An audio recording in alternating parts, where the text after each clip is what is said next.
अनिल जाधव हे भारतीय जनता पक्षाचे एक ज्येष्ठ आणि अत्यंत जुने अशा प्रकारचे कार्यकर्ता आहेत। सातत्याने पक्षाच्या वाढीत त्यांनी अतिशय मोलाचा वाटा उचललेला आहे। त्यांनी नाशिक लोकसभेमध्ये आपला फॉर्म भरला होता, पण मी त्यांना विनंती केली की आपली महायुती आहे आणि महायुतीमध्ये ही जागा शिवसेना पक्षाला गेलेली आहे, त्यामुळे आपण शिवसेनेला पूर्ण समर्थन दिलं पाहिजे। आणि त्यांच्यासोबतचे जे सगळे समर्थक आहेत त्यांना देखील मी हे सांगितलं की अनिल जाधव पक्षाचे आहेत, त्यांचा योग्य विचार आम्ही करणार आहोत। ते कुठल्या तरी सभागृहात गेले पाहिजेत, त्यांना काही ना काही काम करायची संधी मिळाली पाहिजे, भविष्यात त्यांचा विचार झाला पाहिजे।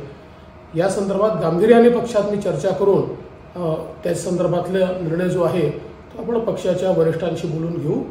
पण आज मी त्यांना ही विनंती केलेली आहे आणि मला विश्वास आहे त्यांनी मला हे सांगितले की मी पक्षाचा शिस्तबद्ध कार्यकर्ता आहे, त्यामुळे पक्ष जे सांगेल ते मी निश्चितपणे करेन। त्यामुळे मी त्यांचं मनापासून अभिनंदन देखील